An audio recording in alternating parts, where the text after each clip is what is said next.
आकाशवाणी गोरखपुर से प्रादेशिक समाचार।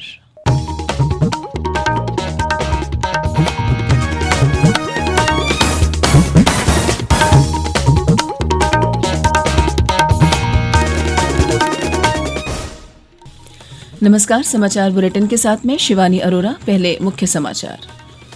प्रदेश विधान परिषद की स्नातक और शिक्षक क्षेत्र की 11 सीटों पर मतदान शांतिपूर्ण ढंग से हुआ संपन्न। कुल 55.47% मतदाताओं ने डाले वोट। कल होगी मतगणना। राज्य सरकार ने किसानों से धान क्रय में किसी भी प्रकार की लापरवाही न बरतने के दिए निर्देश। प्रदेश में कोरोना से स्वस्थ होने की दर 94.23% हुई। 3 दिवसीय विशेष फोकस टेस्टिंग अभियान कल से हुआ शुरू। और विश्व एड्स दिवस पर कल लोगों को जागरूक करने के लिए प्रदेश भर में आयोजित हुए विविध कार्यक्रम। अब समाचार विस्तार से। प्रदेश विधान परिषद की स्नातक और शिक्षक क्षेत्र की 11 सीटों पर कल मतदान शांतिपूर्ण ढंग से संपन्न हो गया। कहीं से किसी अप्रिय घटना की सूचना नहीं मिली। मतदान सुबह 8 बजे से शुरू होकर शाम 5 बजे तक चला। मतगणना कल होगी। निर्वाचन आयोग के अनुसार शाम 5 बजे तक कुल 55.47% मतदान हुआ। सबसे अधिक 70.19% मतदान गोरखपुर फैजाबाद खंड शिक्षक क्षेत्र में, जबकि सबसे कम 34.26% मतदान खंड स्नातक लखनऊ क्षेत्र में हुआ। हमारे संवाददाता की रिपोर्ट।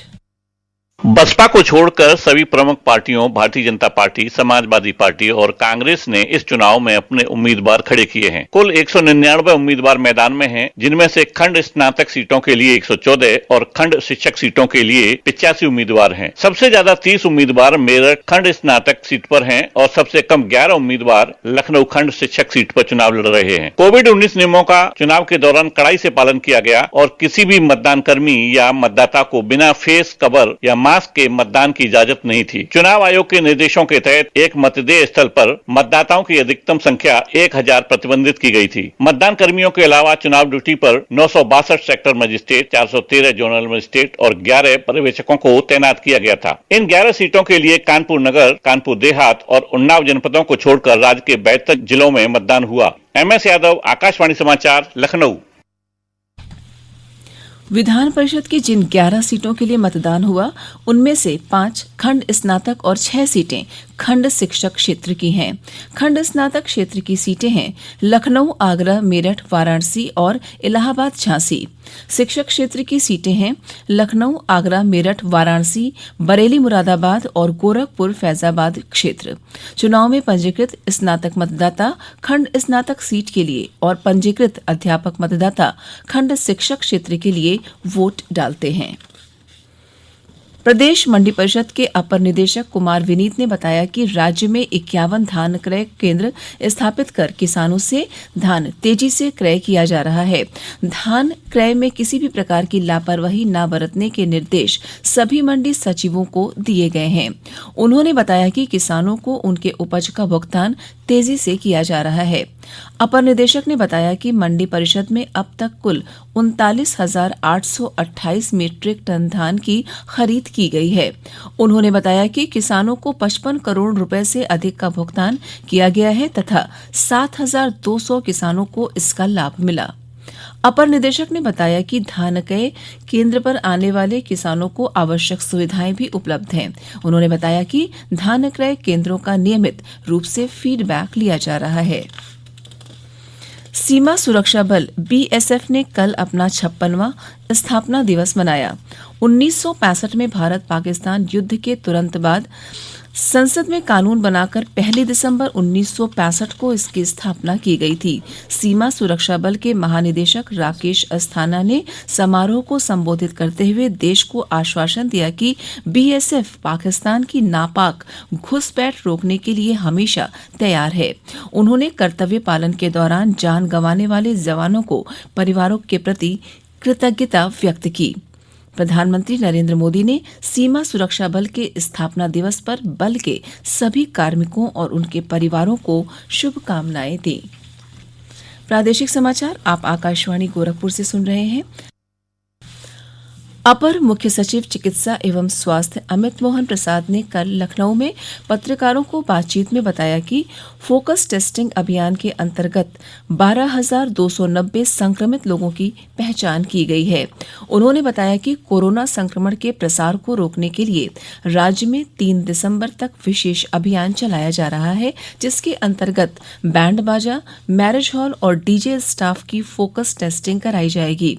श्री प्रसाद ने कहा कि प्रदेश में पिछले 24 घंटों के दौरान कोरोना संक्रमण के 1,703 नए मामले आए हैं। वहीं 23,670 कोरोना के सक्रिय मामले हैं। इसके अतिरिक्त अब तक कुल 5 लाख से अधिक लोग कोविड-19 के संक्रमण से ठीक हो चुके हैं। उन्होंने बताया कि प्रदेश में कोरोना संक्रमण की रिकवरी दर 94.23% है। उन्होंने बताया कि प्रदेश के सभी जनपदों में संक्रमित क्षेत्रों की मैपिंग की जा रही है, जिसके माध्यम से संक्रमित इलाकों और मोहल्लों को चिन्हित किया जा रहा है। इन सभी चिन्हित स्थानों की फोकस टेस्टिंग 4 से 10 दिसंबर तक कराई जाएगी। भाजपा सांसद जगदम्बिका पाल ने कहा कि वर्तमान में किसानों के द्वारा हाल में पारित किए गए कृषि सुधार विधेयक को लेकर जो आंदोलन चलाया जा रहा है वह वास्तविकता से परे और विपक्षी दलों के गलत इरादों से प्रेरित है। श्री पाल ने कहा कि यह आंदोलन पूरी तरह से ऐसे विपक्षी दलों के द्वारा प्रेरित है जो सत्ता में रहते हुए कभी भी किसानों के हित में कार्य नहीं कर सके। उन्होंने कहा कि केंद्र और प्रदेश की भाजपा सरकार किसानों के सर्वांगीण विकास को सुनिश्चित करने के लिए और उनके आय को दोगुना करने के लिए कृषि सुधार कानून लेकर आई है, जिसे विपक्ष पचा नहीं पा रहा है। किसानों को गुमराह किया जा रहा है कि आपको एमएसपी नहीं मिलेगी।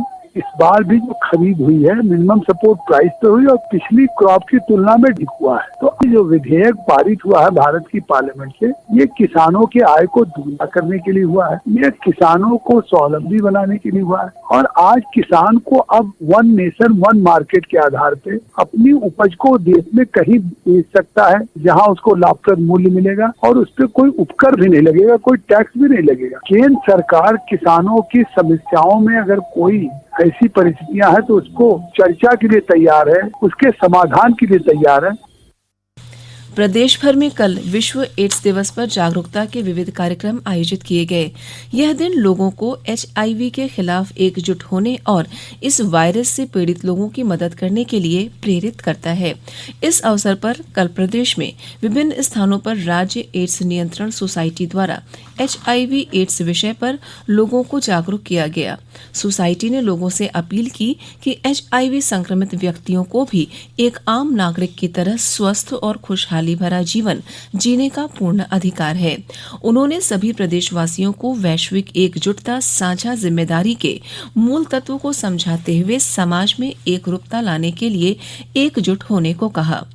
इस अवसर पर सोसाइटी द्वारा एक LED वीडियो वैन भी निकाली गई, जिस पर विभिन्न विषयों जैसे स्वैच्छिक रक्तदान, समय का मोल और HIV पर कंट्रोल जैसे विषयों पर आधारित वीडियो प्रदर्शित किए गए।